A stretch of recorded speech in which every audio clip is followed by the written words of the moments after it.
Antes de qualquer coisa, já vou avisando. Se você é do tipo que ama essas minisséries, salva o link que está fixado nos comentários ou entra direto em gramavício.com, porque você vai querer voltar. Sério, dá uma espiada lá depois com calma, vê o que eu separei. Não precisa esperar o vídeo acabar. Tem uma coisa que eu faço quando estou assistindo um drama que me pega. Eu converso com a tela, em voz baixa ou às vezes nem tão baixa, dependendo da hora e se tem alguém em casa. Não faz isso. Vai lá, fala pra ele. Não confia nessa mulher. Aí sim, aí sim. Como se os personagens pudessem me ouvir. Como se minha participação vocal, às 2 da manhã, no escuro, sozinha, fosse fazer alguma diferença no destino daquelas pessoas fictícias. E não faz diferença nenhuma. Mas eu faço do mesmo jeito. E você também faz. E essa é uma das coisas mais engraçadas e mais lindas que existe sobre a nossa relação com histórias. A gente torce. Com tudo. De verdade. Sabendo que é ficção. Esse vídeo é sobre a arte de torcer. E se você quer histórias que arranquem esse tipo de reação de você, o link nos comentários te leva para o dramavício.com. Vamos começar com uma pergunta que parece simples, mas é profunda. Por que a gente torce? O que faz um conjunto de palavras escritas por um roteirista, transformadas em atores numa tela, acionar dentro de nós esse instinto de partido, de time, de eu quero que esse daqui ganhe e que aquele ali perca? A resposta, eu acho, começa com identificação. A gente torce por quem se parece com a gente, ou com quem a gente quer ser, ou com quem representa algo que a gente valoriza. Mas vai além disso. A gente torce por quem a história posicionou pra gente torcer. E isso é um trabalho deliberado do roteirista.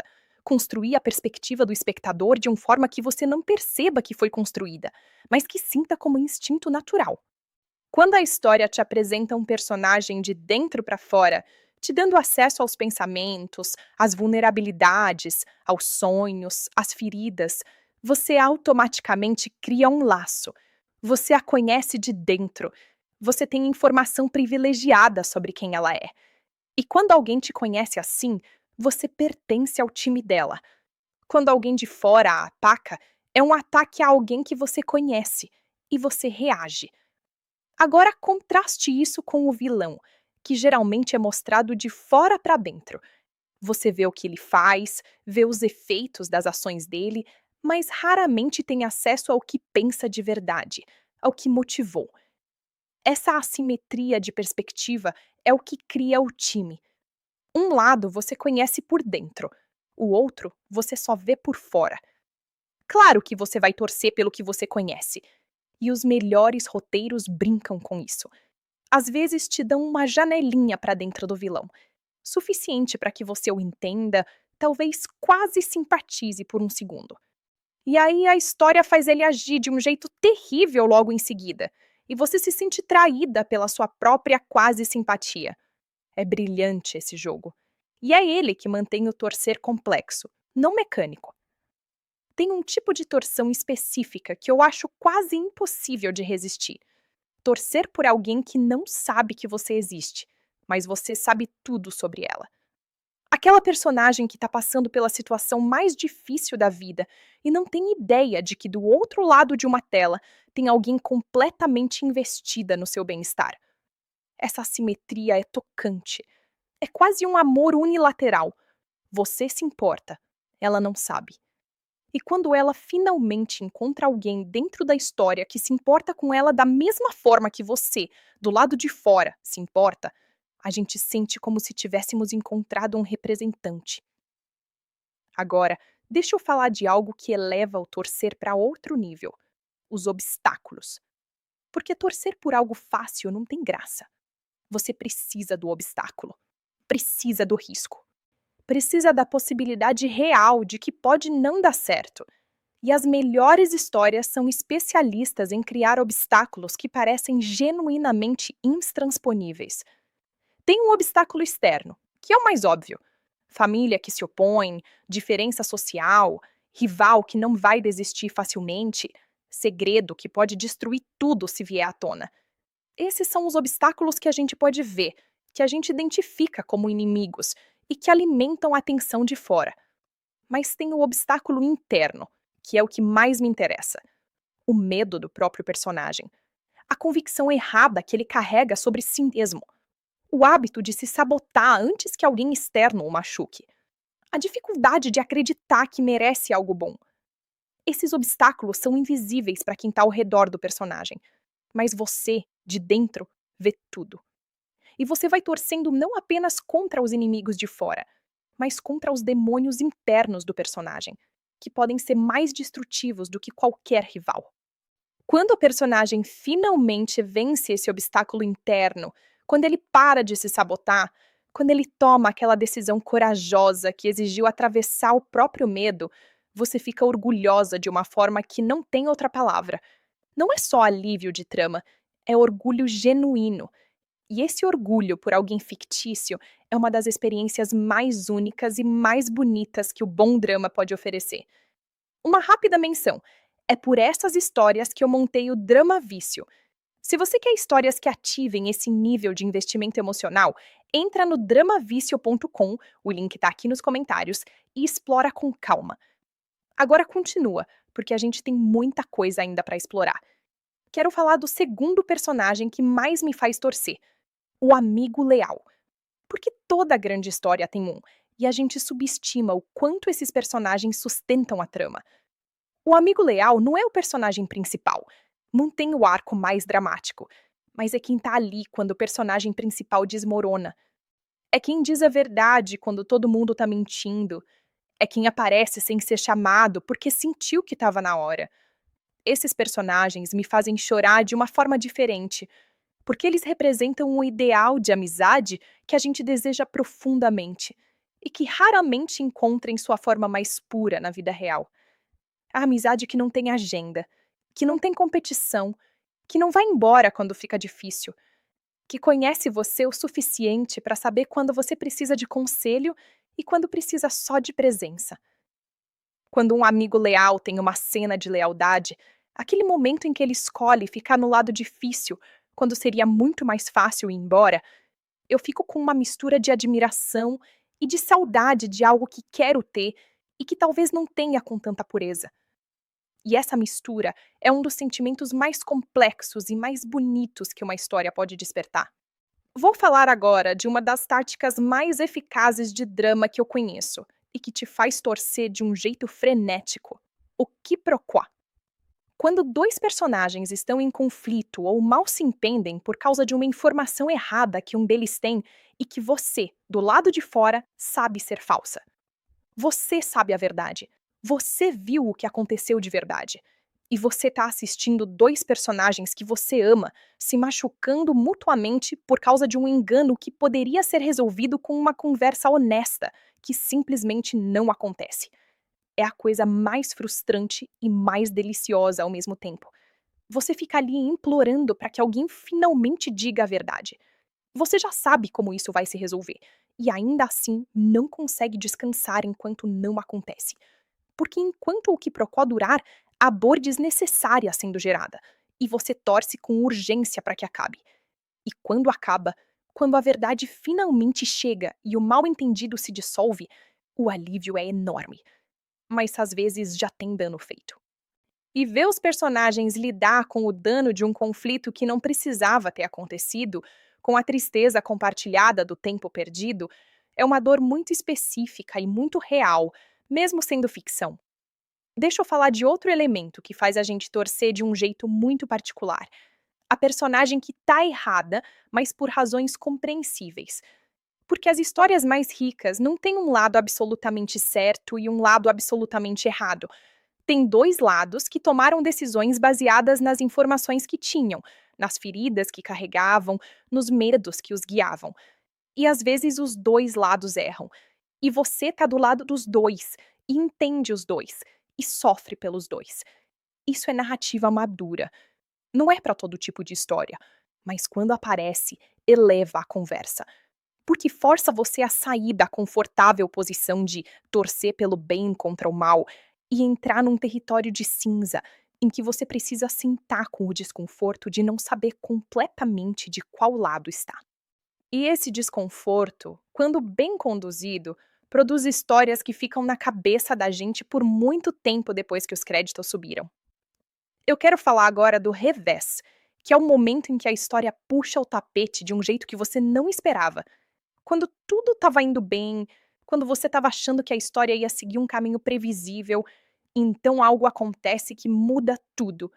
Uma revelação, uma perda, uma chegada, um recuo, e você fica ali, meio atordoada, recalculando tudo.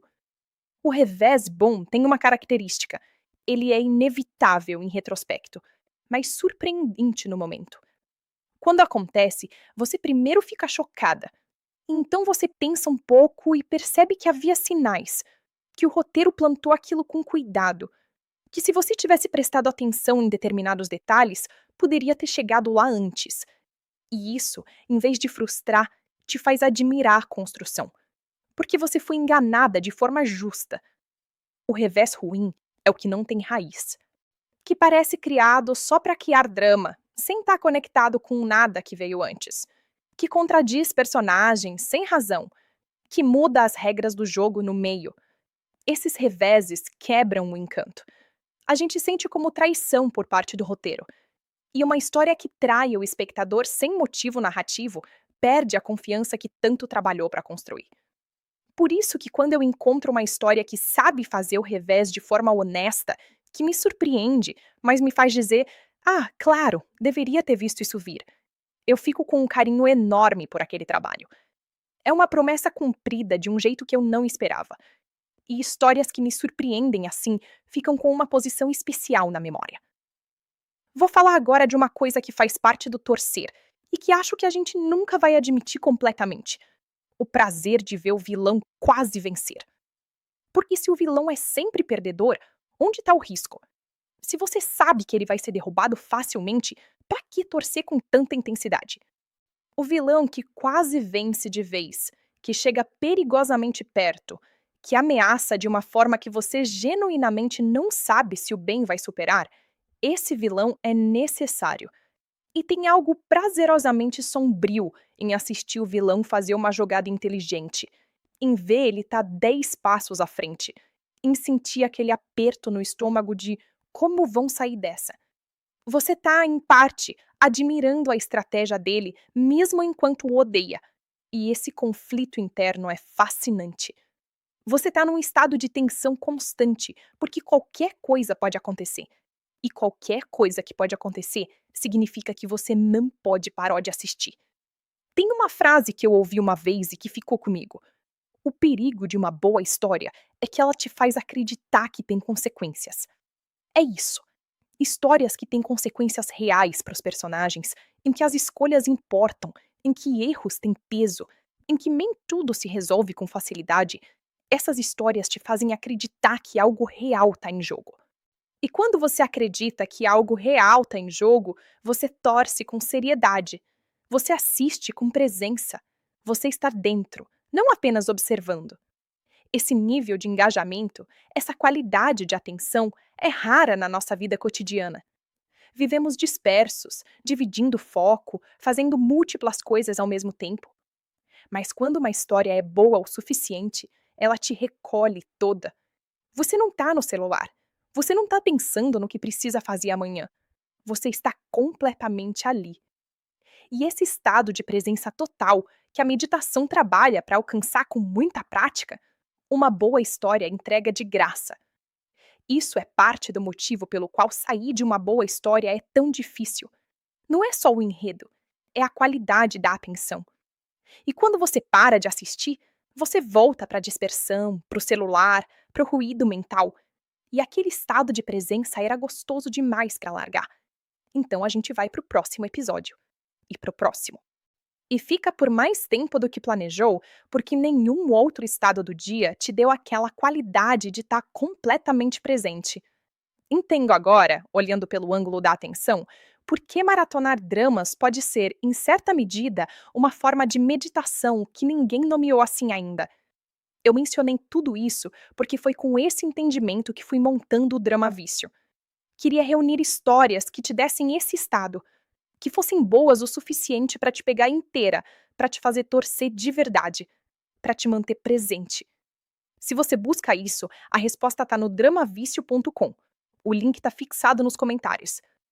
Chegando no final, quero fechar com algo que me importa dizer. Há uma inteligência enorme nas histórias que sabem como fazer a gente torcer. Não é manipulação no sentido negativo, é artesanato narrativo. É a habilidade de construir personagens que pareçam reais o suficiente para que a gente crie vínculo verdadeiro. E de criar situações que ativem instintos muito antigos de nós.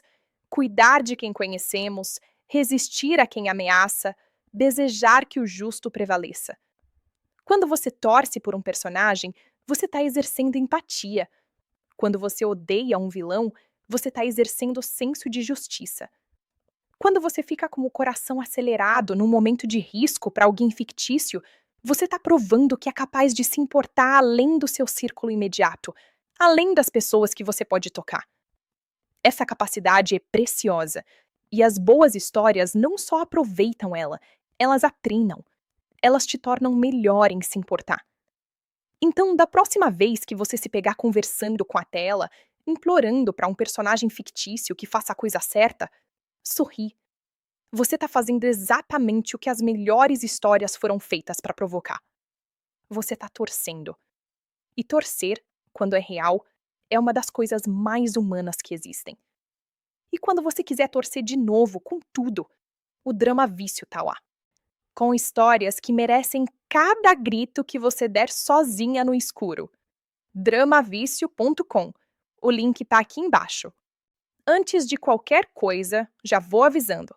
Se você é do tipo que ama essas minisséries, salva o link que tá fixado nos comentários ou entra direto em gramavicio.com, porque você vai querer voltar.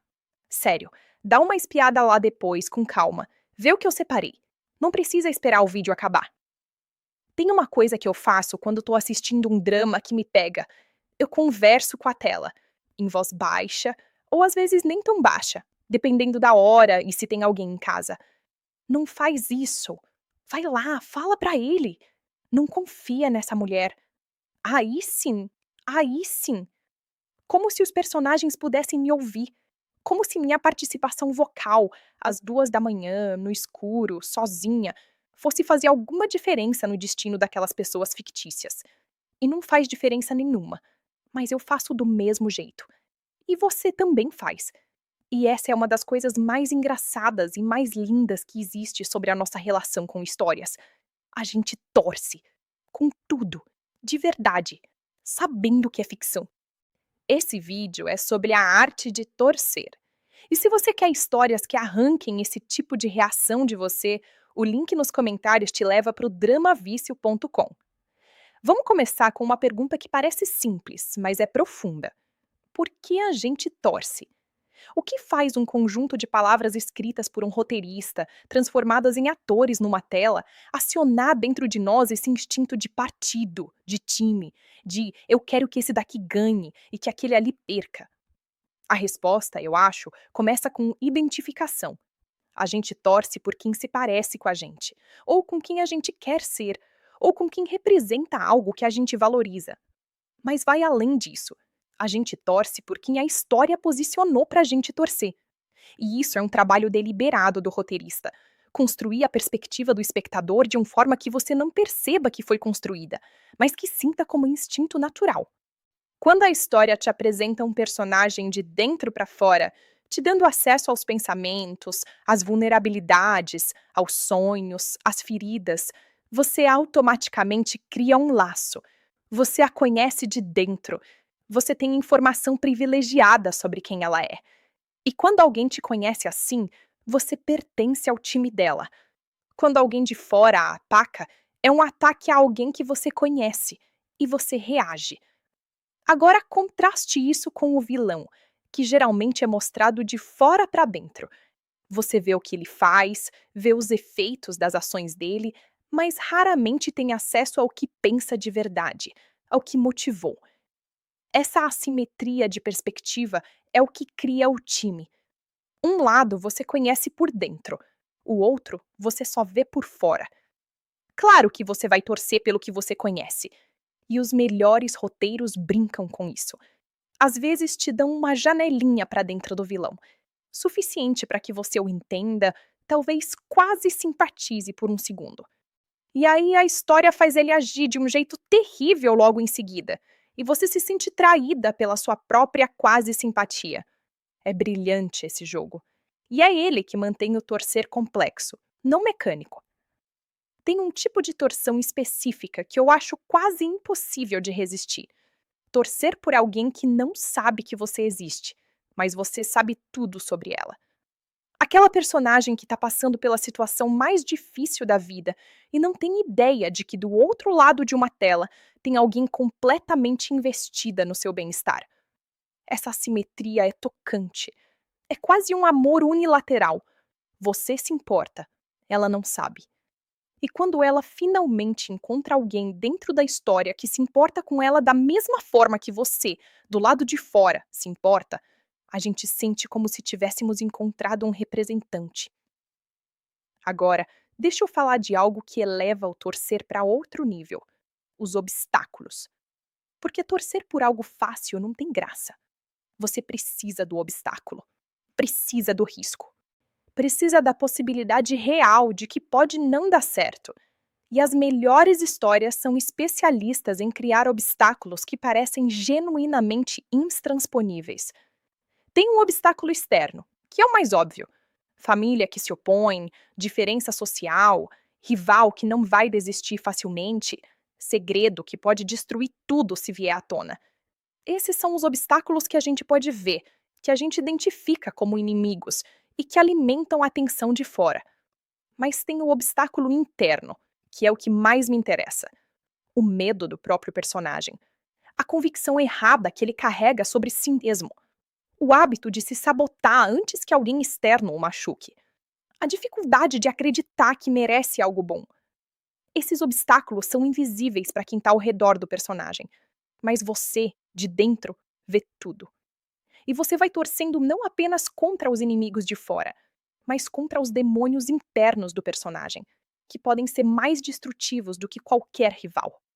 Quando o personagem finalmente vence esse obstáculo interno, quando ele para de se sabotar, quando ele toma aquela decisão corajosa que exigiu atravessar o próprio medo, você fica orgulhosa de uma forma que não tem outra palavra. Não é só alívio de trama, é orgulho genuíno. E esse orgulho por alguém fictício é uma das experiências mais únicas e mais bonitas que o bom drama pode oferecer. Uma rápida menção: é por essas histórias que eu montei o Drama Vício. Se você quer histórias que ativem esse nível de investimento emocional, entra no dramavicio.com, o link está aqui nos comentários, e explora com calma. Agora continua, porque a gente tem muita coisa ainda para explorar. Quero falar do segundo personagem que mais me faz torcer: o amigo leal. Porque toda grande história tem um, e a gente subestima o quanto esses personagens sustentam a trama. O amigo leal não é o personagem principal, não tem o arco mais dramático, mas é quem tá ali quando o personagem principal desmorona. É quem diz a verdade quando todo mundo tá mentindo. É quem aparece sem ser chamado porque sentiu que estava na hora. Esses personagens me fazem chorar de uma forma diferente, porque eles representam um ideal de amizade que a gente deseja profundamente e que raramente encontra em sua forma mais pura na vida real. A amizade que não tem agenda, que não tem competição, que não vai embora quando fica difícil, que conhece você o suficiente para saber quando você precisa de conselho e quando precisa só de presença. Quando um amigo leal tem uma cena de lealdade, aquele momento em que ele escolhe ficar no lado difícil, quando seria muito mais fácil ir embora, eu fico com uma mistura de admiração e de saudade de algo que quero ter e que talvez não tenha com tanta pureza. E essa mistura é um dos sentimentos mais complexos e mais bonitos que uma história pode despertar. Vou falar agora de uma das táticas mais eficazes de drama que eu conheço e que te faz torcer de um jeito frenético: o quiproquo. Quando dois personagens estão em conflito ou mal se entendem por causa de uma informação errada que um deles tem e que você, do lado de fora, sabe ser falsa. Você sabe a verdade. Você viu o que aconteceu de verdade. E você tá assistindo dois personagens que você ama se machucando mutuamente por causa de um engano que poderia ser resolvido com uma conversa honesta, que simplesmente não acontece. É a coisa mais frustrante e mais deliciosa ao mesmo tempo. Você fica ali implorando para que alguém finalmente diga a verdade. Você já sabe como isso vai se resolver, e ainda assim não consegue descansar enquanto não acontece. Porque enquanto o quiprocó durar, há dor desnecessária sendo gerada, e você torce com urgência para que acabe. E quando acaba, quando a verdade finalmente chega e o mal-entendido se dissolve, o alívio é enorme. Mas às vezes já tem dano feito.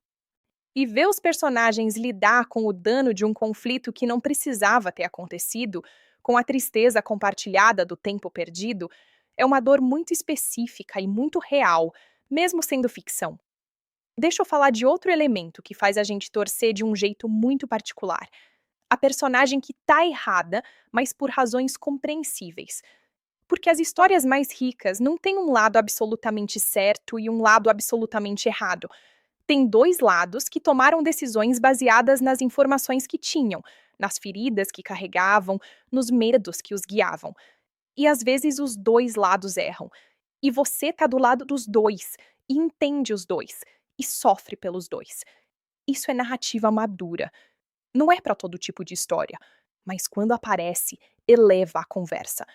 Porque força você a sair da confortável posição de torcer pelo bem contra o mal e entrar num território de cinza, em que você precisa sentar com o desconforto de não saber completamente de qual lado está.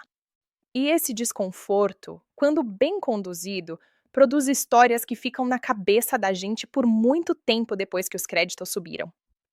Eu quero falar agora do revés, que é o momento em que a história puxa o tapete de um jeito que você não esperava.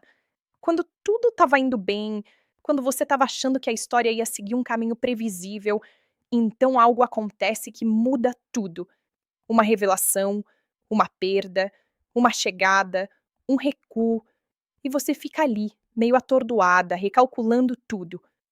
O revés bom tem uma característica: ele é inevitável em retrospecto, mas surpreendente no momento. Quando acontece, você primeiro fica chocada. Então você pensa um pouco e percebe que havia sinais, que o roteiro plantou aquilo com cuidado, que se você tivesse prestado atenção em determinados detalhes, poderia ter chegado lá antes. E isso, em vez de frustrar, te faz admirar a construção, porque você foi enganada de forma justa. O revés ruim é o que não tem raiz, que parece criado só para criar drama, sem estar conectado com nada que veio antes, que contradiz personagens sem razão, que muda as regras do jogo no meio. Esses reveses quebram o encanto. A gente sente como traição por parte do roteiro. E uma história que trai o espectador sem motivo narrativo perde a confiança que tanto trabalhou para construir. Por isso que quando eu encontro uma história que sabe fazer o revés de forma honesta, que me surpreende, mas me faz dizer: "Ah, claro, deveria ter visto isso vir", eu fico com um carinho enorme por aquele trabalho. É uma promessa cumprida de um jeito que eu não esperava.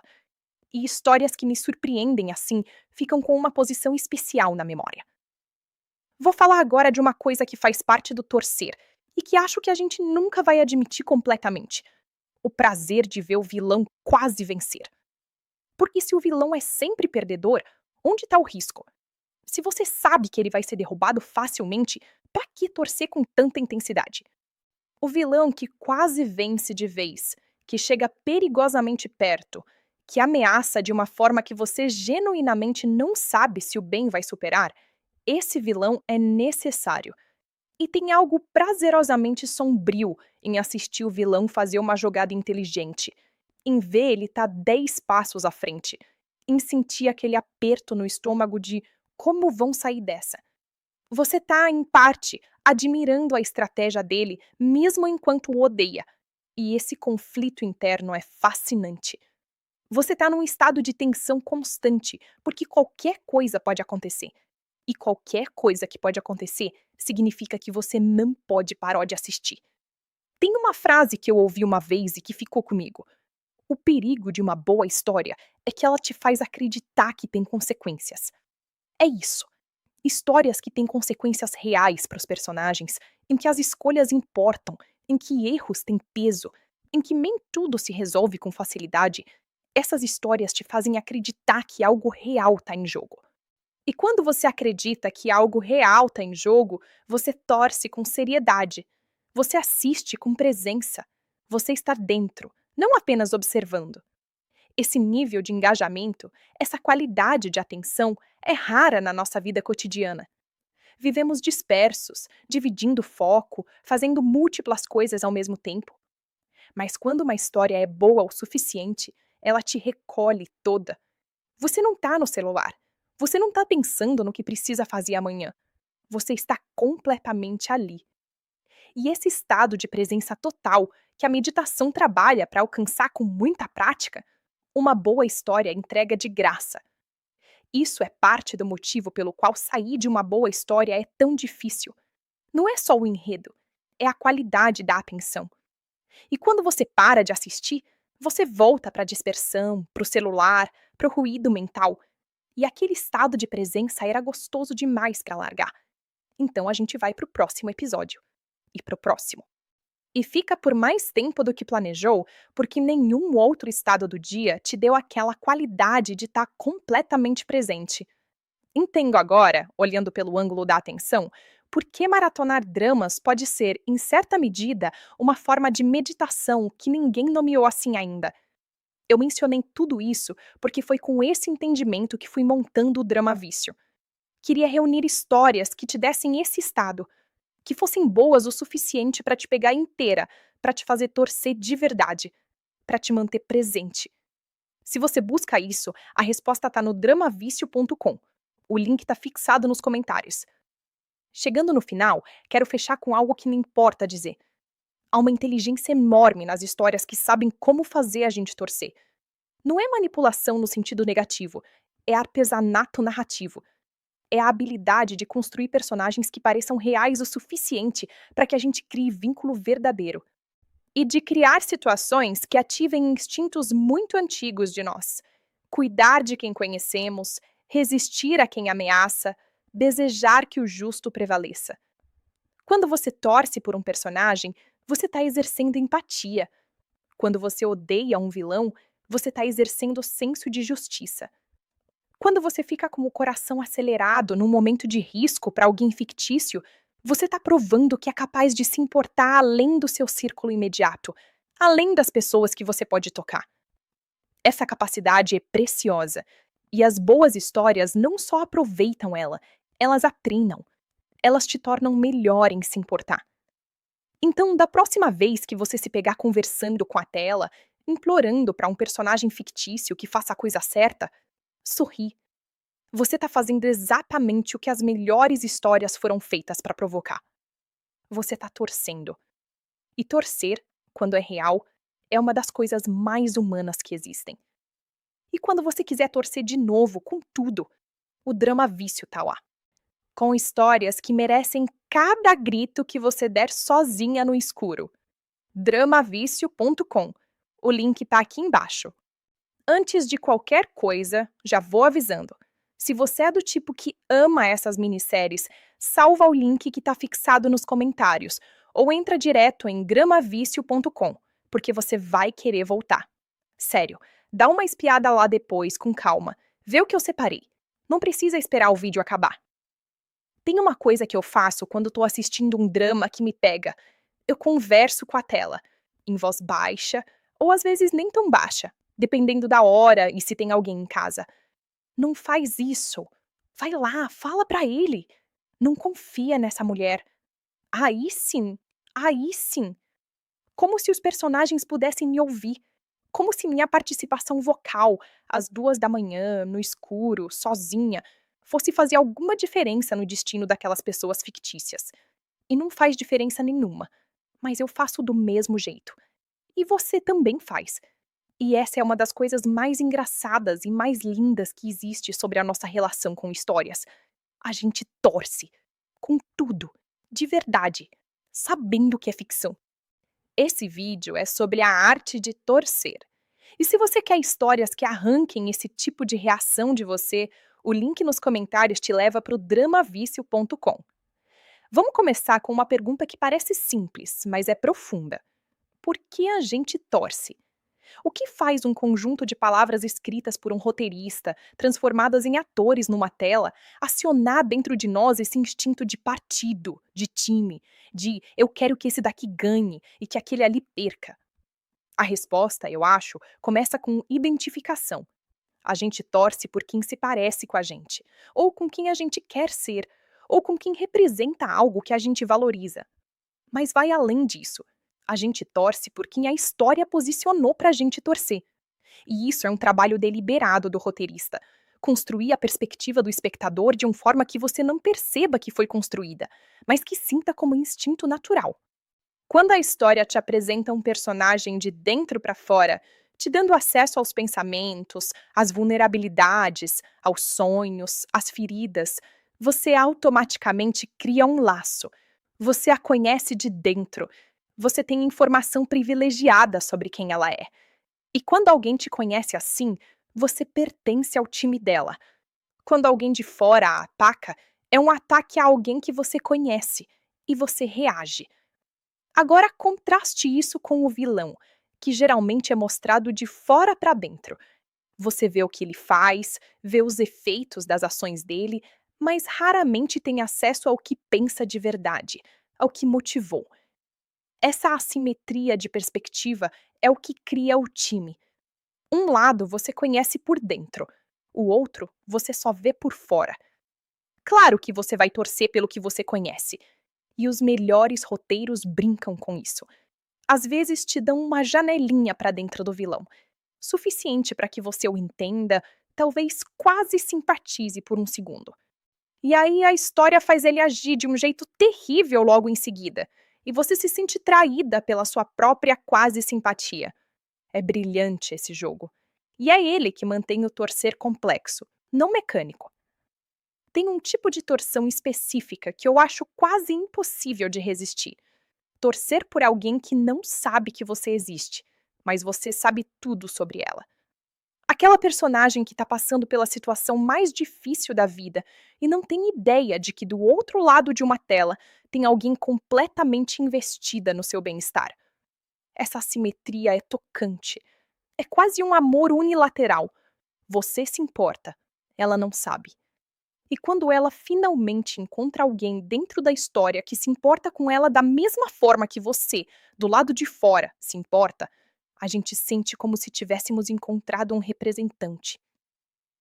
Agora, deixa eu falar de algo que eleva o torcer para outro nível: os obstáculos. Porque torcer por algo fácil não tem graça. Você precisa do obstáculo, precisa do risco, precisa da possibilidade real de que pode não dar certo. E as melhores histórias são especialistas em criar obstáculos que parecem genuinamente intransponíveis. Tem um obstáculo externo, que é o mais óbvio: família que se opõe, diferença social, rival que não vai desistir facilmente, segredo que pode destruir tudo se vier à tona.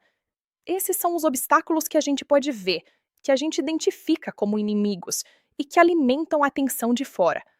Mas tem o obstáculo interno, que é o que mais me interessa: o medo do próprio personagem, a convicção errada que ele carrega sobre si mesmo, o hábito de se sabotar antes que alguém externo o machuque, a dificuldade de acreditar que merece algo bom. Esses obstáculos são invisíveis para quem está ao redor do personagem, mas você, de dentro, vê tudo.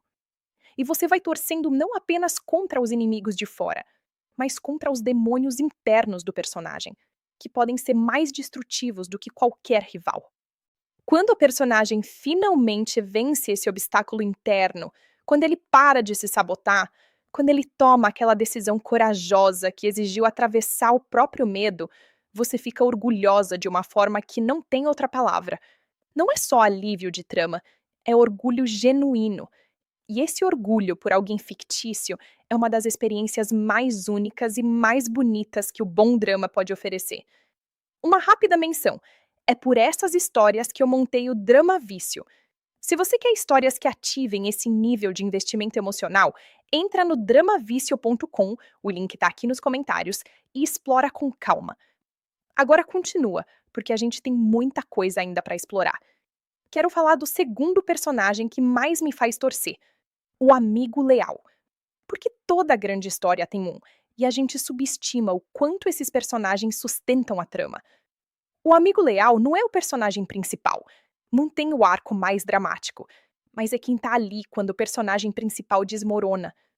É quem diz a verdade quando todo mundo tá mentindo. É quem aparece sem ser chamado porque sentiu que estava na hora.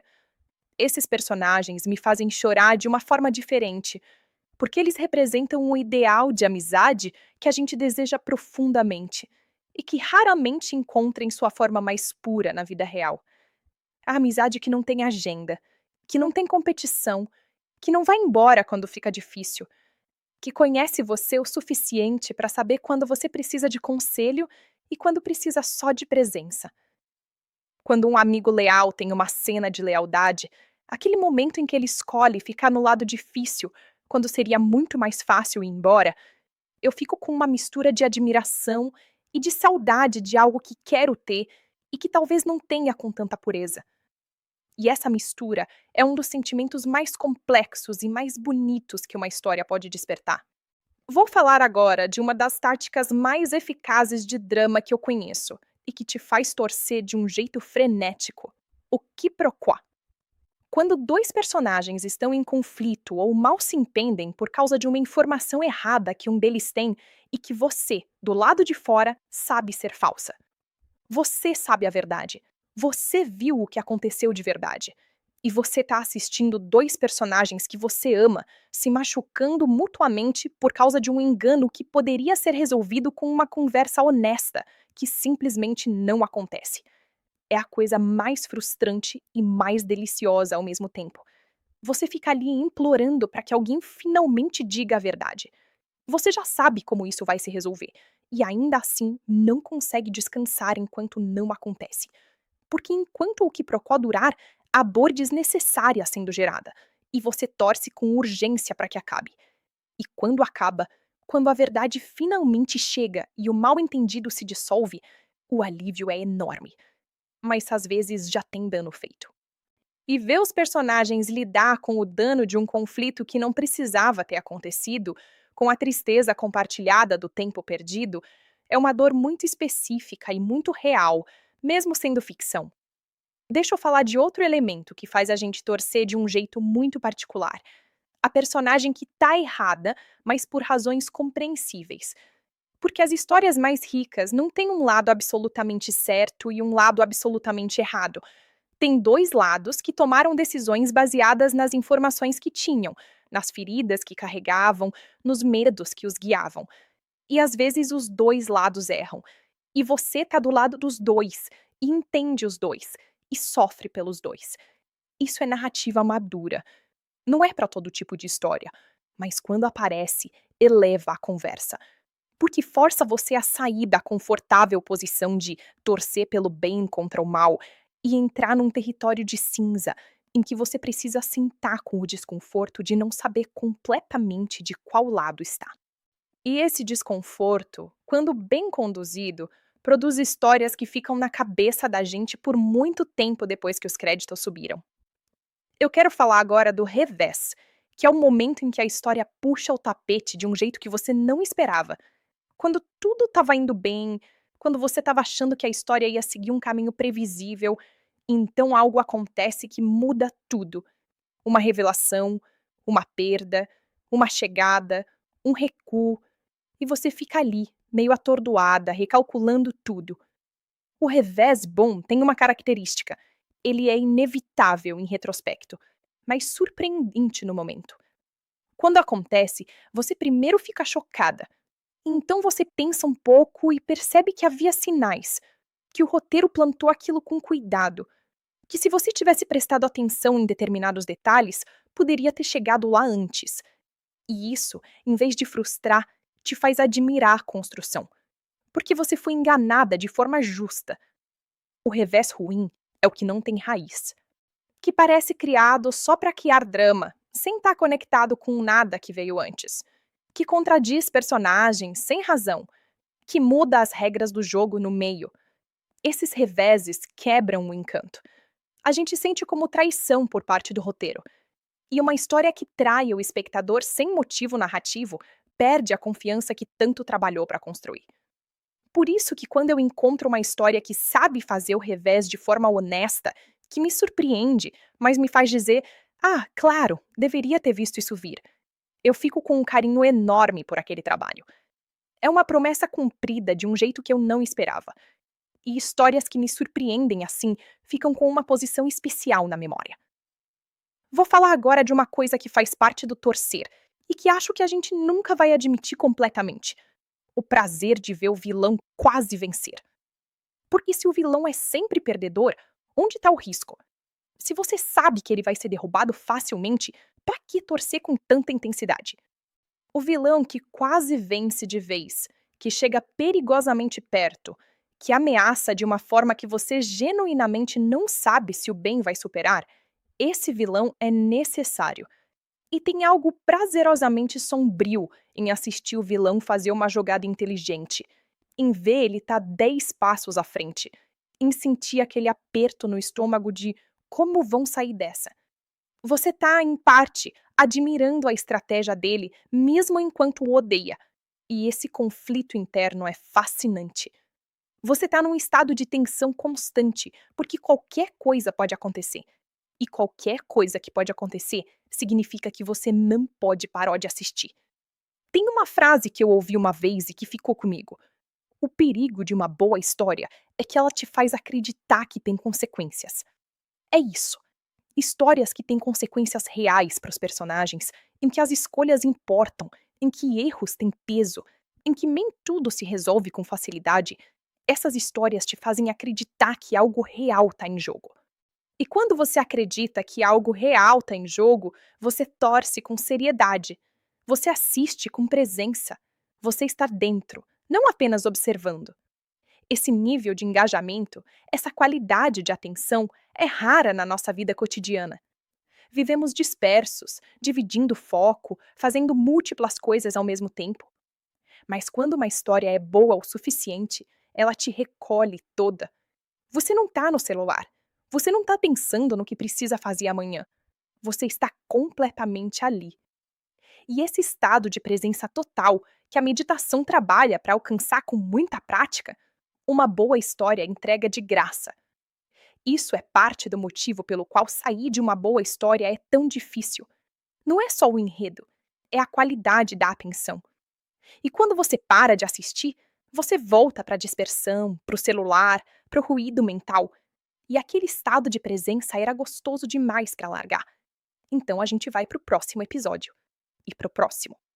E fica por mais tempo do que planejou, porque nenhum outro estado do dia te deu aquela qualidade de estar completamente presente. Entendo agora, olhando pelo ângulo da atenção, por que maratonar dramas pode ser, em certa medida, uma forma de meditação que ninguém nomeou assim ainda. Eu mencionei tudo isso porque foi com esse entendimento que fui montando o Drama Vício. Queria reunir histórias que te dessem esse estado, que fossem boas o suficiente para te pegar inteira, para te fazer torcer de verdade, para te manter presente. Se você busca isso, a resposta está no dramavicio.com. O link está fixado nos comentários. Chegando no final, quero fechar com algo que me importa dizer. Há uma inteligência enorme nas histórias que sabem como fazer a gente torcer. Não é manipulação no sentido negativo, é artesanato narrativo. É a habilidade de construir personagens que pareçam reais o suficiente para que a gente crie vínculo verdadeiro. E de criar situações que ativem instintos muito antigos de nós. Cuidar de quem conhecemos, resistir a quem ameaça, desejar que o justo prevaleça. Quando você torce por um personagem, você está exercendo empatia. Quando você odeia um vilão, você está exercendo senso de justiça. Quando você fica com o coração acelerado num momento de risco para alguém fictício, você está provando que é capaz de se importar além do seu círculo imediato, além das pessoas que você pode tocar. Essa capacidade é preciosa, e as boas histórias não só aproveitam ela, elas a treinam. Elas te tornam melhor em se importar. Então, da próxima vez que você se pegar conversando com a tela, implorando para um personagem fictício que faça a coisa certa, sorri. Você está fazendo exatamente o que as melhores histórias foram feitas para provocar. Você está torcendo. E torcer, quando é real, é uma das coisas mais humanas que existem. E quando você quiser torcer de novo, com tudo, o Drama Vício tá lá. Com histórias que merecem cada grito que você der sozinha no escuro. Dramavício.com. O link tá aqui embaixo. Antes de qualquer coisa, já vou avisando. Se você é do tipo que ama essas minisséries, salva o link que tá fixado nos comentários ou entra direto em gramavício.com, porque você vai querer voltar. Sério, dá uma espiada lá depois com calma, vê o que eu separei. Não precisa esperar o vídeo acabar. Tem uma coisa que eu faço quando tô assistindo um drama que me pega. Eu converso com a tela, em voz baixa ou às vezes nem tão baixa, dependendo da hora e se tem alguém em casa. Não faz isso. Vai lá, fala pra ele. Não confia nessa mulher. Aí sim, aí sim. Como se os personagens pudessem me ouvir. Como se minha participação vocal, às 2 da manhã, no escuro, sozinha, fosse fazer alguma diferença no destino daquelas pessoas fictícias. E não faz diferença nenhuma. Mas eu faço do mesmo jeito. E você também faz. E essa é uma das coisas mais engraçadas e mais lindas que existe sobre a nossa relação com histórias. A gente torce. Com tudo. De verdade. Sabendo que é ficção. Esse vídeo é sobre a arte de torcer. E se você quer histórias que arranquem esse tipo de reação de você, o link nos comentários te leva para o dramavício.com. Vamos começar com uma pergunta que parece simples, mas é profunda. Por que a gente torce? O que faz um conjunto de palavras escritas por um roteirista, transformadas em atores numa tela, acionar dentro de nós esse instinto de partido, de time, de eu quero que esse daqui ganhe e que aquele ali perca? A resposta, eu acho, começa com identificação. A gente torce por quem se parece com a gente, ou com quem a gente quer ser, ou com quem representa algo que a gente valoriza. Mas vai além disso. A gente torce por quem a história posicionou pra gente torcer. E isso é um trabalho deliberado do roteirista. Construir a perspectiva do espectador de uma forma que você não perceba que foi construída, mas que sinta como instinto natural. Quando a história te apresenta um personagem de dentro para fora, te dando acesso aos pensamentos, às vulnerabilidades, aos sonhos, às feridas, você automaticamente cria um laço. Você a conhece de dentro. Você tem informação privilegiada sobre quem ela é. E quando alguém te conhece assim, você pertence ao time dela. Quando alguém de fora a ataca, é um ataque a alguém que você conhece e você reage. Agora contraste isso com o vilão, que geralmente é mostrado de fora para dentro. Você vê o que ele faz, vê os efeitos das ações dele, mas raramente tem acesso ao que pensa de verdade, ao que motivou. Essa assimetria de perspectiva é o que cria o time. Um lado você conhece por dentro, o outro você só vê por fora. Claro que você vai torcer pelo que você conhece. E os melhores roteiros brincam com isso. Às vezes te dão uma janelinha para dentro do vilão, suficiente para que você o entenda, talvez quase simpatize por um segundo. E aí a história faz ele agir de um jeito terrível logo em seguida, e você se sente traída pela sua própria quase simpatia. É brilhante esse jogo. E é ele que mantém o torcer complexo, não mecânico. Tem um tipo de torção específica que eu acho quase impossível de resistir. Torcer por alguém que não sabe que você existe, mas você sabe tudo sobre ela. Aquela personagem que está passando pela situação mais difícil da vida e não tem ideia de que do outro lado de uma tela tem alguém completamente investida no seu bem-estar. Essa assimetria é tocante. É quase um amor unilateral. Você se importa, ela não sabe. E quando ela finalmente encontra alguém dentro da história que se importa com ela da mesma forma que você, do lado de fora, se importa, a gente sente como se tivéssemos encontrado um representante. Agora, deixa eu falar de algo que eleva o torcer para outro nível: os obstáculos. Porque torcer por algo fácil não tem graça. Você precisa do obstáculo, precisa do risco, precisa da possibilidade real de que pode não dar certo. E as melhores histórias são especialistas em criar obstáculos que parecem genuinamente intransponíveis. Tem um obstáculo externo, que é o mais óbvio. Família que se opõe, diferença social, rival que não vai desistir facilmente, segredo que pode destruir tudo se vier à tona. Esses são os obstáculos que a gente pode ver, que a gente identifica como inimigos e que alimentam a tensão de fora. Mas tem o obstáculo interno, que é o que mais me interessa. O medo do próprio personagem. A convicção errada que ele carrega sobre si mesmo. O hábito de se sabotar antes que alguém externo o machuque. A dificuldade de acreditar que merece algo bom. Esses obstáculos são invisíveis para quem está ao redor do personagem, mas você, de dentro, vê tudo. E você vai torcendo não apenas contra os inimigos de fora, mas contra os demônios internos do personagem, que podem ser mais destrutivos do que qualquer rival. Quando o personagem finalmente vence esse obstáculo interno, quando ele para de se sabotar, quando ele toma aquela decisão corajosa que exigiu atravessar o próprio medo, você fica orgulhosa de uma forma que não tem outra palavra. Não é só alívio de trama, é orgulho genuíno. E esse orgulho por alguém fictício é uma das experiências mais únicas e mais bonitas que o bom drama pode oferecer. Uma rápida menção: é por essas histórias que eu montei o Drama Vício. Se você quer histórias que ativem esse nível de investimento emocional, entra no dramavicio.com, o link está aqui nos comentários, e explora com calma. Agora continua, porque a gente tem muita coisa ainda para explorar. Quero falar do segundo personagem que mais me faz torcer, o amigo leal. Porque toda grande história tem um, e a gente subestima o quanto esses personagens sustentam a trama. O amigo leal não é o personagem principal, não tem o arco mais dramático, mas é quem tá ali quando o personagem principal desmorona. É quem diz a verdade quando todo mundo tá mentindo. É quem aparece sem ser chamado porque sentiu que estava na hora.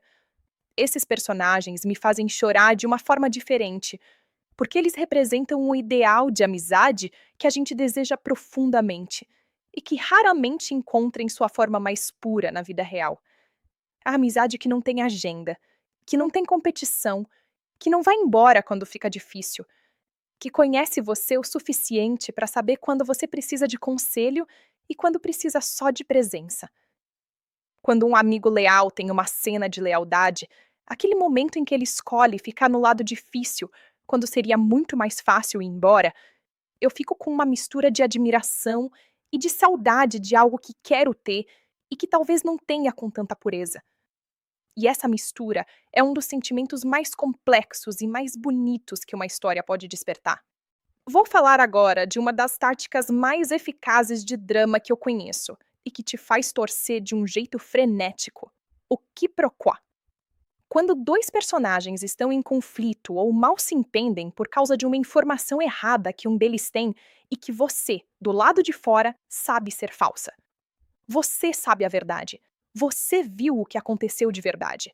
E você está assistindo dois personagens que você ama se machucando mutuamente por causa de um engano que poderia ser resolvido com uma conversa honesta, que simplesmente não acontece. É a coisa mais frustrante e mais deliciosa ao mesmo tempo. Você fica ali implorando para que alguém finalmente diga a verdade. Você já sabe como isso vai se resolver, e ainda assim não consegue descansar enquanto não acontece. Porque enquanto o quiprocó durar, há dor desnecessária sendo gerada, e você torce com urgência para que acabe. E quando acaba, quando a verdade finalmente chega e o mal-entendido se dissolve, o alívio é enorme. Mas às vezes já tem dano feito. E ver os personagens lidar com o dano de um conflito que não precisava ter acontecido, com a tristeza compartilhada do tempo perdido, é uma dor muito específica e muito real, mesmo sendo ficção. Deixa eu falar de outro elemento que faz a gente torcer de um jeito muito particular. A personagem que tá errada, mas por razões compreensíveis. Porque as histórias mais ricas não têm um lado absolutamente certo e um lado absolutamente errado. Tem dois lados que tomaram decisões baseadas nas informações que tinham, nas feridas que carregavam, nos medos que os guiavam. E às vezes os dois lados erram. E você tá do lado dos dois, e entende os dois, e sofre pelos dois. Isso é narrativa madura. Não é para todo tipo de história, mas quando aparece, eleva a conversa. Porque força você a sair da confortável posição de torcer pelo bem contra o mal e entrar num território de cinza, em que você precisa sentar com o desconforto de não saber completamente de qual lado está. E esse desconforto, quando bem conduzido, produz histórias que ficam na cabeça da gente por muito tempo depois que os créditos subiram. Eu quero falar agora do revés, que é o momento em que a história puxa o tapete de um jeito que você não esperava. Quando tudo estava indo bem, quando você estava achando que a história ia seguir um caminho previsível, então algo acontece que muda tudo. Uma revelação, uma perda, uma chegada, um recuo, e você fica ali, meio atordoada, recalculando tudo. O revés bom tem uma característica: ele é inevitável em retrospecto, mas surpreendente no momento. Quando acontece, você primeiro fica chocada. Então você pensa um pouco e percebe que havia sinais, que o roteiro plantou aquilo com cuidado, que se você tivesse prestado atenção em determinados detalhes, poderia ter chegado lá antes. E isso, em vez de frustrar, te faz admirar a construção, porque você foi enganada de forma justa. O revés ruim é o que não tem raiz, que parece criado só para criar drama, sem estar conectado com nada que veio antes, que contradiz personagens sem razão, que muda as regras do jogo no meio. Esses reveses quebram o encanto. A gente sente como traição por parte do roteiro. E uma história que trai o espectador sem motivo narrativo perde a confiança que tanto trabalhou para construir.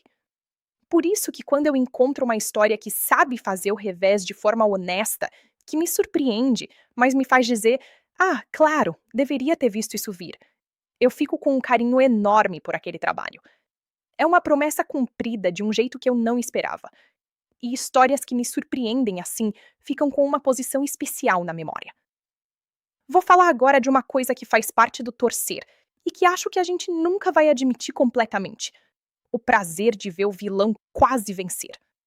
Porque se o vilão é sempre perdedor, onde está o risco? Se você sabe que ele vai ser derrubado facilmente, para que torcer com tanta intensidade?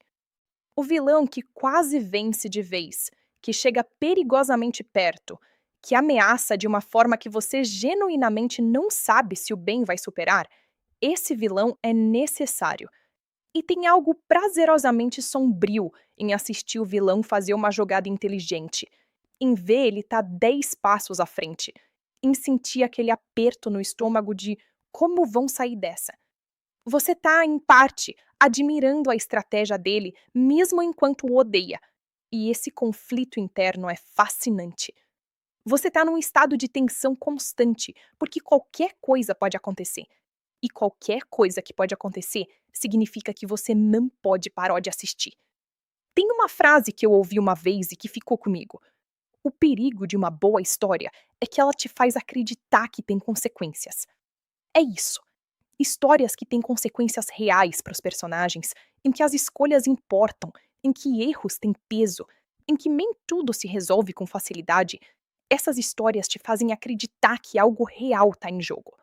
E quando você acredita que algo real está em jogo, você torce com seriedade. Você assiste com presença. Você está dentro, não apenas observando. Esse nível de engajamento, essa qualidade de atenção é rara na nossa vida cotidiana. Vivemos dispersos, dividindo foco, fazendo múltiplas coisas ao mesmo tempo. Mas quando uma história é boa o suficiente, ela te recolhe toda. Você não está no celular. Você não está pensando no que precisa fazer amanhã. Você está completamente ali. E esse estado de presença total, que a meditação trabalha para alcançar com muita prática, uma boa história entrega de graça. Isso é parte do motivo pelo qual sair de uma boa história é tão difícil. Não é só o enredo, é a qualidade da atenção. E quando você para de assistir, você volta para a dispersão, para o celular, para o ruído mental. E aquele estado de presença era gostoso demais para largar. Então a gente vai para o próximo episódio. e pro próximo. E fica por mais tempo do que planejou, porque nenhum outro estado do dia te deu aquela qualidade de estar completamente presente. Entendo agora, olhando pelo ângulo da atenção, por que maratonar dramas pode ser, em certa medida, uma forma de meditação que ninguém nomeou assim ainda. Eu mencionei tudo isso porque foi com esse entendimento que fui montando o Drama Vício. Queria reunir histórias que te dessem esse estado, que fossem boas o suficiente para te pegar inteira, para te fazer torcer de verdade, para te manter presente. Se você busca isso, a resposta está no dramavício.com. O link está fixado nos comentários. Chegando no final, quero fechar com algo que me importa dizer. Há uma inteligência enorme nas histórias que sabem como fazer a gente torcer. Não é manipulação no sentido negativo, é artesanato narrativo. É a habilidade de construir personagens que pareçam reais o suficiente para que a gente crie vínculo verdadeiro. E de criar situações que ativem instintos muito antigos de nós. Cuidar de quem conhecemos, resistir a quem ameaça, desejar que o justo prevaleça. Quando você torce por um personagem, você está exercendo empatia. Quando você odeia um vilão, você está exercendo senso de justiça. Quando você fica com o coração acelerado num momento de risco para alguém fictício, você está provando que é capaz de se importar além do seu círculo imediato, além das pessoas que você pode tocar. Essa capacidade é preciosa, e as boas histórias não só aproveitam ela, elas a treinam. Elas te tornam melhor em se importar. Então, da próxima vez que você se pegar conversando com a tela, implorando para um personagem fictício que faça a coisa certa, sorri. Você está fazendo exatamente o que as melhores histórias foram feitas para provocar. Você está torcendo. E torcer, quando é real, é uma das coisas mais humanas que existem. E quando você quiser torcer de novo, com tudo, o Drama Vício tá lá. Com histórias que merecem cada grito que você der sozinha no escuro. dramavício.com. O link tá aqui embaixo. Antes de qualquer coisa, já vou avisando. Se você é do tipo que ama essas minisséries, salva o link que tá fixado nos comentários ou entra direto em gramavício.com, porque você vai querer voltar. Sério, dá uma espiada lá depois com calma, vê o que eu separei. Não precisa esperar o vídeo acabar. Tem uma coisa que eu faço quando tô assistindo um drama que me pega. Eu converso com a tela, em voz baixa, ou às vezes nem tão baixa, dependendo da hora e se tem alguém em casa. Não faz isso. Vai lá, fala pra ele. Não confia nessa mulher. Aí sim, aí sim. Como se os personagens pudessem me ouvir. Como se minha participação vocal, às 2 da manhã, no escuro, sozinha, fosse fazer alguma diferença no destino daquelas pessoas fictícias. E não faz diferença nenhuma. Mas eu faço do mesmo jeito. E você também faz. E essa é uma das coisas mais engraçadas e mais lindas que existe sobre a nossa relação com histórias. A gente torce. Com tudo. De verdade. Sabendo que é ficção. Esse vídeo é sobre a arte de torcer. E se você quer histórias que arranquem esse tipo de reação de você, o link nos comentários te leva para o dramavício.com. Vamos começar com uma pergunta que parece simples, mas é profunda. Por que a gente torce? O que faz um conjunto de palavras escritas por um roteirista, transformadas em atores numa tela, acionar dentro de nós esse instinto de partido, de time, de eu quero que esse daqui ganhe e que aquele ali perca? A resposta, eu acho, começa com identificação. A gente torce por quem se parece com a gente, ou com quem a gente quer ser, ou com quem representa algo que a gente valoriza. Mas vai além disso. A gente torce por quem a história posicionou pra gente torcer. E isso é um trabalho deliberado do roteirista. Construir a perspectiva do espectador de uma forma que você não perceba que foi construída, mas que sinta como instinto natural. Quando a história te apresenta um personagem de dentro para fora, te dando acesso aos pensamentos, às vulnerabilidades, aos sonhos, às feridas, você automaticamente cria um laço. Você a conhece de dentro. Você tem informação privilegiada sobre quem ela é. E quando alguém te conhece assim, você pertence ao time dela. Quando alguém de fora a ataca, é um ataque a alguém que você conhece e você reage. Agora contraste isso com o vilão, que geralmente é mostrado de fora para dentro. Você vê o que ele faz, vê os efeitos das ações dele, mas raramente tem acesso ao que pensa de verdade, ao que motivou. Essa assimetria de perspectiva é o que cria o time. Um lado você conhece por dentro, o outro você só vê por fora. Claro que você vai torcer pelo que você conhece, e os melhores roteiros brincam com isso. Às vezes te dão uma janelinha para dentro do vilão, suficiente para que você o entenda, talvez quase simpatize por um segundo. E aí a história faz ele agir de um jeito terrível logo em seguida, e você se sente traída pela sua própria quase simpatia. É brilhante esse jogo. E é ele que mantém o torcer complexo, não mecânico. Tem um tipo de torção específica que eu acho quase impossível de resistir. Torcer por alguém que não sabe que você existe, mas você sabe tudo sobre ela.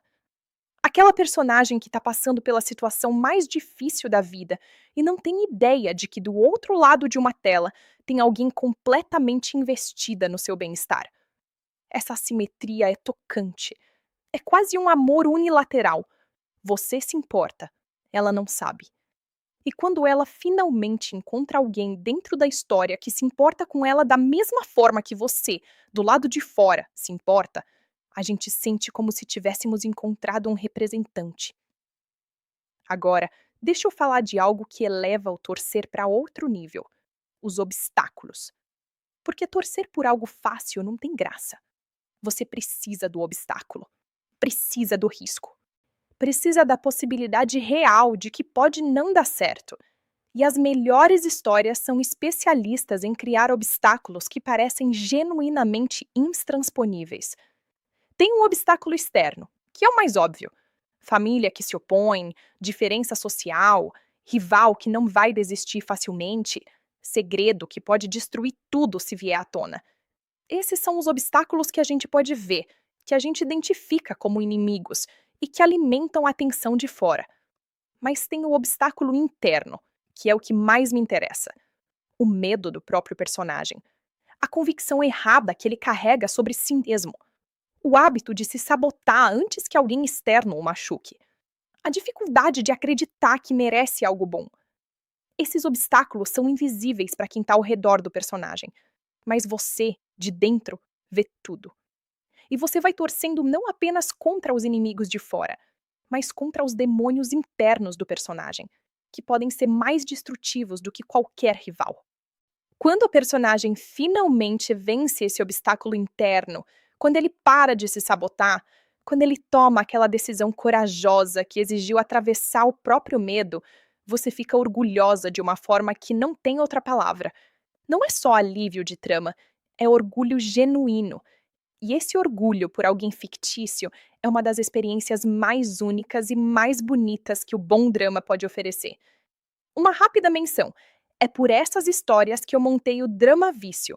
Se você quer histórias que ativem esse nível de investimento emocional, entra no dramavicio.com, o link está aqui nos comentários, e explora com calma. Agora continua, porque a gente tem muita coisa ainda para explorar. Quero falar do segundo personagem que mais me faz torcer: o amigo leal. Porque toda grande história tem um, e a gente subestima o quanto esses personagens sustentam a trama. O amigo leal não é o personagem principal, não tem o arco mais dramático, mas é quem tá ali quando o personagem principal desmorona. É quem diz a verdade quando todo mundo tá mentindo. É quem aparece sem ser chamado porque sentiu que estava na hora. Esses personagens me fazem chorar de uma forma diferente, porque eles representam um ideal de amizade que a gente deseja profundamente e que raramente encontra em sua forma mais pura na vida real. A amizade que não tem agenda, que não tem competição, que não vai embora quando fica difícil, que conhece você o suficiente para saber quando você precisa de conselho e quando precisa só de presença. Quando um amigo leal tem uma cena de lealdade, aquele momento em que ele escolhe ficar no lado difícil, quando seria muito mais fácil ir embora, eu fico com uma mistura de admiração e de saudade de algo que quero ter e que talvez não tenha com tanta pureza. E essa mistura é um dos sentimentos mais complexos e mais bonitos que uma história pode despertar. Vou falar agora de uma das táticas mais eficazes de drama que eu conheço e que te faz torcer de um jeito frenético: o quiproquo. Quando dois personagens estão em conflito ou mal se entendem por causa de uma informação errada que um deles tem e que você, do lado de fora, sabe ser falsa. Você sabe a verdade. Você viu o que aconteceu de verdade. E você está assistindo dois personagens que você ama se machucando mutuamente por causa de um engano que poderia ser resolvido com uma conversa honesta, que simplesmente não acontece. É a coisa mais frustrante e mais deliciosa ao mesmo tempo. Você fica ali implorando para que alguém finalmente diga a verdade.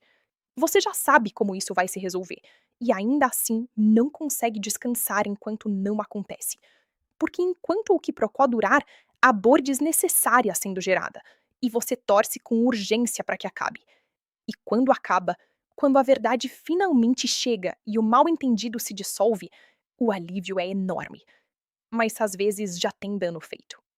E ver os personagens lidar com o dano de um conflito que não precisava ter acontecido, com a tristeza compartilhada do tempo perdido, é uma dor muito específica e muito real, mesmo sendo ficção. Deixa eu falar de outro elemento que faz a gente torcer de um jeito muito particular. A personagem que tá errada, mas por razões compreensíveis. Porque as histórias mais ricas não têm um lado absolutamente certo e um lado absolutamente errado. Tem dois lados que tomaram decisões baseadas nas informações que tinham, nas feridas que carregavam, nos medos que os guiavam. E às vezes os dois lados erram. E você tá do lado dos dois, e entende os dois, e sofre pelos dois. Isso é narrativa madura. Não é para todo tipo de história, mas quando aparece, eleva a conversa. Porque força você a sair da confortável posição de torcer pelo bem contra o mal e entrar num território de cinza, em que você precisa sentar com o desconforto de não saber completamente de qual lado está. E esse desconforto, quando bem conduzido, produz histórias que ficam na cabeça da gente por muito tempo depois que os créditos subiram. Eu quero falar agora do revés, que é o momento em que a história puxa o tapete de um jeito que você não esperava. Quando tudo estava indo bem, quando você estava achando que a história ia seguir um caminho previsível, então algo acontece que muda tudo. Uma revelação, uma perda, uma chegada, um recuo, e você fica ali, meio atordoada, recalculando tudo. O revés bom tem uma característica: ele é inevitável em retrospecto, mas surpreendente no momento. Quando acontece, você primeiro fica chocada. Então você pensa um pouco e percebe que havia sinais, que o roteiro plantou aquilo com cuidado, que se você tivesse prestado atenção em determinados detalhes, poderia ter chegado lá antes. E isso, em vez de frustrar, te faz admirar a construção, porque você foi enganada de forma justa. O revés ruim é o que não tem raiz, que parece criado só para criar drama, sem estar conectado com nada que veio antes, que contradiz personagens sem razão, que muda as regras do jogo no meio. Esses reveses quebram o encanto. A gente sente como traição por parte do roteiro. E uma história que trai o espectador sem motivo narrativo perde a confiança que tanto trabalhou para construir. Por isso que quando eu encontro uma história que sabe fazer o revés de forma honesta, que me surpreende, mas me faz dizer: "Ah, claro, deveria ter visto isso vir", eu fico com um carinho enorme por aquele trabalho. É uma promessa cumprida de um jeito que eu não esperava. E histórias que me surpreendem assim ficam com uma posição especial na memória. Vou falar agora de uma coisa que faz parte do torcer e que acho que a gente nunca vai admitir completamente: o prazer de ver o vilão quase vencer. Porque se o vilão é sempre perdedor, onde está o risco? Se você sabe que ele vai ser derrubado facilmente, para que torcer com tanta intensidade? O vilão que quase vence de vez, que chega perigosamente perto, que ameaça de uma forma que você genuinamente não sabe se o bem vai superar, esse vilão é necessário. E tem algo prazerosamente sombrio em assistir o vilão fazer uma jogada inteligente, em ver ele estar 10 passos à frente, em sentir aquele aperto no estômago de como vão sair dessa. Você está, em parte, admirando a estratégia dele, mesmo enquanto o odeia. E esse conflito interno é fascinante. Você está num estado de tensão constante, porque qualquer coisa pode acontecer. E qualquer coisa que pode acontecer significa que você não pode parar de assistir. Tem uma frase que eu ouvi uma vez e que ficou comigo. O perigo de uma boa história é que ela te faz acreditar que tem consequências. É isso. Histórias que têm consequências reais para os personagens, em que as escolhas importam, em que erros têm peso, em que nem tudo se resolve com facilidade. Essas histórias te fazem acreditar que algo real está em jogo. E quando você acredita que algo real está em jogo, você torce com seriedade. Você assiste com presença. Você está dentro, não apenas observando. Esse nível de engajamento, essa qualidade de atenção é rara na nossa vida cotidiana. Vivemos dispersos, dividindo foco, fazendo múltiplas coisas ao mesmo tempo. Mas quando uma história é boa o suficiente, ela te recolhe toda. Você não está no celular. Você não está pensando no que precisa fazer amanhã. Você está completamente ali. E esse estado de presença total, que a meditação trabalha para alcançar com muita prática, uma boa história entrega de graça. Isso é parte do motivo pelo qual sair de uma boa história é tão difícil. Não é só o enredo, é a qualidade da atenção. E quando você para de assistir, você volta para a dispersão, para o celular, para o ruído mental. E aquele estado de presença era gostoso demais para largar. Então a gente vai para o próximo episódio. E para o próximo. E fica por mais tempo do que planejou, porque nenhum outro estado do dia te deu aquela qualidade de estar completamente presente. Entendo agora, olhando pelo ângulo da atenção, por que maratonar dramas pode ser, em certa medida, uma forma de meditação que ninguém nomeou assim ainda. Eu mencionei tudo isso porque foi com esse entendimento que fui montando o Drama Vício. Queria reunir histórias que te dessem esse estado, que fossem boas o suficiente para te pegar inteira, para te fazer torcer de verdade, para te manter presente. Se você busca isso, a resposta está no dramavicio.com. O link está fixado nos comentários. Chegando no final, quero fechar com algo que me importa dizer.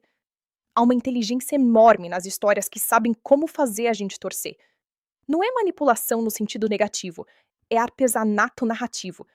É a habilidade de construir personagens que pareçam reais o suficiente para que a gente crie vínculo verdadeiro. E de criar situações que ativem instintos muito antigos de nós. Cuidar de quem conhecemos, resistir a quem ameaça, desejar que o justo prevaleça. Quando você torce por um personagem, você está exercendo empatia. Quando você odeia um vilão, você está exercendo senso de justiça. Quando você fica com o coração acelerado num momento de risco para alguém fictício, você está provando que é capaz de se importar além do seu círculo imediato, além das pessoas que você pode tocar. Essa capacidade é preciosa, e as boas histórias não só aproveitam ela, elas a treinam. Elas te tornam melhor em se importar. Então, da próxima vez que você se pegar conversando com a tela, implorando para um personagem fictício que faça a coisa certa, sorri. Você está fazendo exatamente o que as melhores histórias foram feitas para provocar. Você está torcendo. E torcer, quando é real, é uma das coisas mais humanas que existem. E quando você quiser torcer de novo, com tudo, o Drama Vício tá lá. Com histórias que merecem cada grito que você der sozinha no escuro. dramavicio.com. O link tá aqui embaixo. Antes de qualquer coisa, já vou avisando. Se você é do tipo que ama essas minisséries, salva o link que tá fixado nos comentários ou entra direto em gramavicio.com, porque você vai querer voltar. Sério, dá uma espiada lá depois com calma, vê o que eu separei. Não precisa esperar o vídeo acabar. Tem uma coisa que eu faço quando tô assistindo um drama que me pega. Eu converso com a tela, em voz baixa, ou às vezes nem tão baixa, dependendo da hora e se tem alguém em casa. Não faz isso. Vai lá, fala pra ele. Não confia nessa mulher. Aí sim, aí sim. Como se os personagens pudessem me ouvir. Como se minha participação vocal, às 2 da manhã, no escuro, sozinha, fosse fazer alguma diferença no destino daquelas pessoas fictícias. E não faz diferença nenhuma, mas eu faço do mesmo jeito. E você também faz. E essa é uma das coisas mais engraçadas e mais lindas que existe sobre a nossa relação com histórias. A gente torce. Com tudo. De verdade. Sabendo que é ficção. Esse vídeo é sobre a arte de torcer. E se você quer histórias que arranquem esse tipo de reação de você, o link nos comentários te leva para o dramavício.com. Vamos começar com uma pergunta que parece simples, mas é profunda. Por que a gente torce? O que faz um conjunto de palavras escritas por um roteirista, transformadas em atores numa tela, acionar dentro de nós esse instinto de partido, de time, de eu quero que esse daqui ganhe e que aquele ali perca? A resposta, eu acho, começa com identificação. A gente torce por quem se parece com a gente, ou com quem a gente quer ser, ou com quem representa algo que a gente valoriza. Mas vai além disso. A gente torce por quem a história posicionou pra gente torcer. E isso é um trabalho deliberado do roteirista. Construir a perspectiva do espectador de uma forma que você não perceba que foi construída, mas que sinta como instinto natural. Quando a história te apresenta um personagem de dentro para fora, te dando acesso aos pensamentos, às vulnerabilidades, aos sonhos, às feridas, você automaticamente cria um laço. Você a conhece de dentro. Você tem informação privilegiada sobre quem ela é. E quando alguém te conhece assim, você pertence ao time dela. Quando alguém de fora a ataca, é um ataque a alguém que você conhece e você reage. Agora contraste isso com o vilão, que geralmente é mostrado de fora para dentro. Você vê o que ele faz, vê os efeitos das ações dele, mas raramente tem acesso ao que pensa de verdade, ao que motivou. Essa assimetria de perspectiva é o que cria o time. Um lado você conhece por dentro, o outro você só vê por fora. Claro que você vai torcer pelo que você conhece. E os melhores roteiros brincam com isso. Às vezes te dão uma janelinha para dentro do vilão, suficiente para que você o entenda, talvez quase simpatize por um segundo. E aí a história faz ele agir de um jeito terrível logo em seguida, e você se sente traída pela sua própria quase simpatia. É brilhante esse jogo. E é ele que mantém o torcer complexo, não mecânico. Tem um tipo de torção específica que eu acho quase impossível de resistir. Torcer por alguém que não sabe que você existe, mas você sabe tudo sobre ela. Aquela personagem que está passando pela situação mais difícil da vida e não tem ideia de que do outro lado de uma tela tem alguém completamente investida no seu bem-estar. Essa assimetria é tocante. É quase um amor unilateral. Você se importa, ela não sabe. E quando ela finalmente encontra alguém dentro da história que se importa com ela da mesma forma que você, do lado de fora, se importa, a gente sente como se tivéssemos encontrado um representante. Agora, deixa eu falar de algo que eleva o torcer para outro nível: os obstáculos. Porque torcer por algo fácil não tem graça. Você precisa do obstáculo, precisa do risco. Precisa da possibilidade real de que pode não dar certo. E as melhores histórias são especialistas em criar obstáculos que parecem genuinamente intransponíveis. Tem um obstáculo externo, que é o mais óbvio. Família que se opõe, diferença social, rival que não vai desistir facilmente, segredo que pode destruir tudo se vier à tona. Esses são os obstáculos que a gente pode ver, que a gente identifica como inimigos e que alimentam a tensão de fora. Mas tem o obstáculo interno, que é o que mais me interessa: o medo do próprio personagem, a convicção errada que ele carrega sobre si mesmo, o hábito de se sabotar antes que alguém externo o machuque, a dificuldade de acreditar que merece algo bom. Esses obstáculos são invisíveis para quem está ao redor do personagem, mas você, de dentro, vê tudo. E você vai torcendo não apenas contra os inimigos de fora, mas contra os demônios internos do personagem, que podem ser mais destrutivos do que qualquer rival. Quando o personagem finalmente vence esse obstáculo interno, quando ele para de se sabotar, quando ele toma aquela decisão corajosa que exigiu atravessar o próprio medo, Você fica orgulhosa de uma forma que não tem outra palavra. Não é só alívio de trama, é orgulho genuíno. E esse orgulho por alguém fictício é uma das experiências mais únicas e mais bonitas que o bom drama pode oferecer. Uma rápida menção: é por essas histórias que eu montei o Drama Vício. Se você quer histórias que ativem esse nível de investimento emocional, entra no dramavicio.com, o link está aqui nos comentários, e explora com calma. Agora continua, porque a gente tem muita coisa ainda para explorar. Quero falar do segundo personagem que mais me faz torcer, o amigo leal. Porque toda grande história tem um, e a gente subestima o quanto esses personagens sustentam a trama. O amigo leal não é o personagem principal, não tem o arco mais dramático, mas é quem tá ali quando o personagem principal desmorona. É quem diz a verdade quando todo mundo tá mentindo. É quem aparece sem ser chamado porque sentiu que estava na hora. Esses personagens me fazem chorar de uma forma diferente, porque eles representam um ideal de amizade que a gente deseja profundamente e que raramente encontra em sua forma mais pura na vida real. A amizade que não tem agenda, que não tem competição, que não vai embora quando fica difícil, que conhece você o suficiente para saber quando você precisa de conselho e quando precisa só de presença.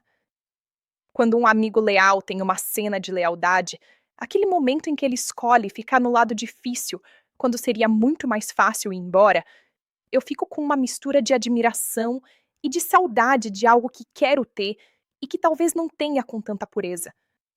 E essa mistura é um dos sentimentos mais complexos e mais bonitos que uma história pode despertar. Vou falar agora de uma das táticas mais eficazes de drama que eu conheço e que te faz torcer de um jeito frenético: o quiproquo. Quando dois personagens estão em conflito ou mal se entendem por causa de uma informação errada que um deles tem e que você, do lado de fora, sabe ser falsa. Você sabe a verdade. Você viu o que aconteceu de verdade. E você tá assistindo dois personagens que você ama se machucando mutuamente por causa de um engano que poderia ser resolvido com uma conversa honesta, que simplesmente não acontece. É a coisa mais frustrante e mais deliciosa ao mesmo tempo. Você fica ali implorando para que alguém finalmente diga a verdade. Você já sabe como isso vai se resolver, e ainda assim não consegue descansar enquanto não acontece. Porque enquanto o quiprocó durar, há dor desnecessária sendo gerada, e você torce com urgência para que acabe. E quando acaba, quando a verdade finalmente chega e o mal-entendido se dissolve, o alívio é enorme. Mas às vezes já tem dano feito. E ver os personagens lidar com o dano de um conflito que não precisava ter acontecido, com a tristeza compartilhada do tempo perdido, é uma dor muito específica e muito real, mesmo sendo ficção. Deixa eu falar de outro elemento que faz a gente torcer de um jeito muito particular. A personagem que tá errada, mas por razões compreensíveis. Porque as histórias mais ricas não têm um lado absolutamente certo e um lado absolutamente errado. Tem dois lados que tomaram decisões baseadas nas informações que tinham, nas feridas que carregavam, nos medos que os guiavam. E às vezes os dois lados erram. E você tá do lado dos dois, e entende os dois, e sofre pelos dois. Isso é narrativa madura. Não é para todo tipo de história, mas quando aparece, eleva a conversa. Porque força você a sair da confortável posição de torcer pelo bem contra o mal e entrar num território de cinza, em que você precisa sentar com o desconforto de não saber completamente de qual lado está. E esse desconforto, quando bem conduzido, produz histórias que ficam na cabeça da gente por muito tempo depois que os créditos subiram. Eu quero falar agora do revés, que é o momento em que a história puxa o tapete de um jeito que você não esperava. Quando tudo estava indo bem, quando você estava achando que a história ia seguir um caminho previsível, então algo acontece que muda tudo. Uma revelação, uma perda, uma chegada, um recuo, e você fica ali, meio atordoada, recalculando tudo. O revés bom tem uma característica: ele é inevitável em retrospecto, mas surpreendente no momento. Quando acontece, você primeiro fica chocada, então você pensa um pouco e percebe que havia sinais. que o roteiro plantou aquilo com cuidado, que se você tivesse prestado atenção em determinados detalhes, poderia ter chegado lá antes. E isso, em vez de frustrar, te faz admirar a construção, porque você foi enganada de forma justa. O revés ruim é o que não tem raiz, que parece criado só para criar drama, sem estar conectado com nada que veio antes, que contradiz personagens sem razão, que muda as regras do jogo no meio. Esses reveses quebram o encanto. A gente sente como traição por parte do roteiro. E uma história que trai o espectador sem motivo narrativo perde a confiança que tanto trabalhou para construir. Por isso que quando eu encontro uma história que sabe fazer o revés de forma honesta, que me surpreende, mas me faz dizer: "Ah, claro, deveria ter visto isso vir", eu fico com um carinho enorme por aquele trabalho. É uma promessa cumprida de um jeito que eu não esperava. E histórias que me surpreendem assim ficam com uma posição especial na memória. Vou falar agora de uma coisa que faz parte do torcer e que acho que a gente nunca vai admitir completamente: o prazer de ver o vilão quase vencer. Porque se o vilão é sempre perdedor, onde está o risco? Se você sabe que ele vai ser derrubado facilmente, para que torcer com tanta intensidade?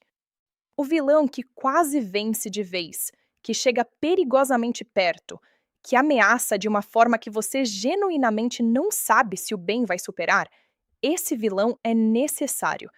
E tem algo prazerosamente sombrio em assistir o vilão fazer uma jogada inteligente, em ver ele estar 10 passos à frente, em sentir aquele aperto no estômago de como vão sair dessa. Você tá, em parte, admirando a estratégia dele, mesmo enquanto o odeia. E esse conflito interno é fascinante.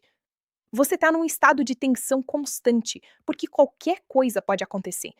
E qualquer coisa que pode acontecer significa que você não pode parar de assistir. Tem uma frase que eu ouvi uma vez e que ficou comigo.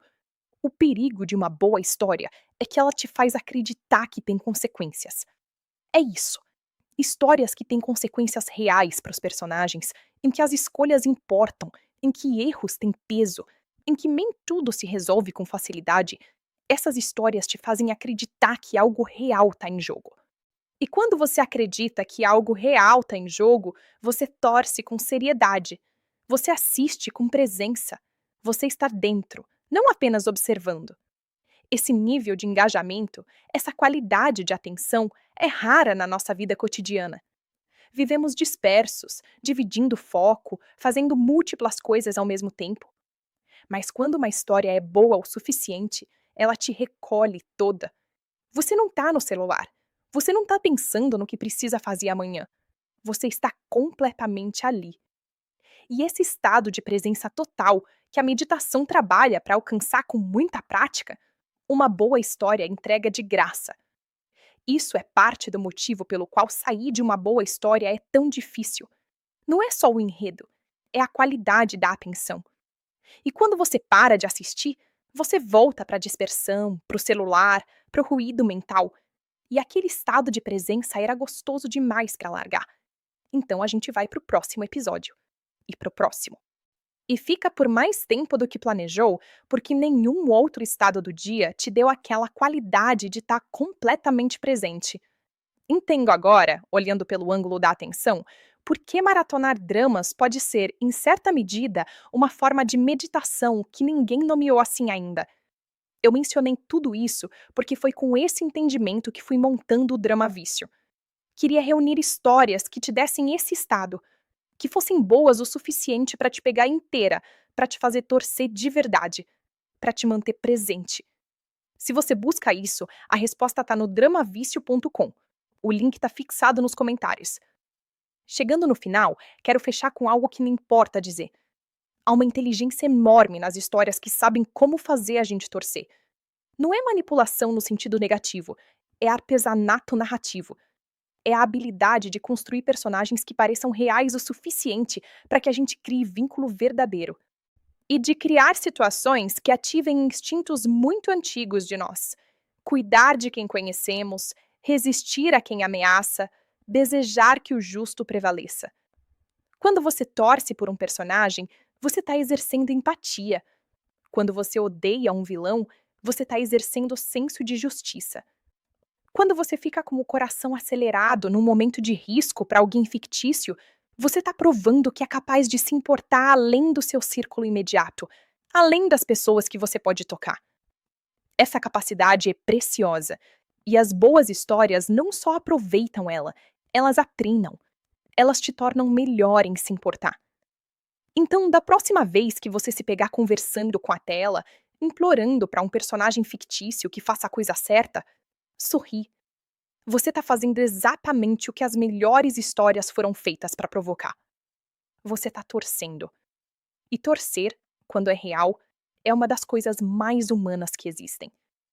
E quando você quiser torcer de novo com tudo, o Drama Vício tá lá. Com histórias que merecem cada grito que você der sozinha no escuro. dramavício.com. O link tá aqui embaixo.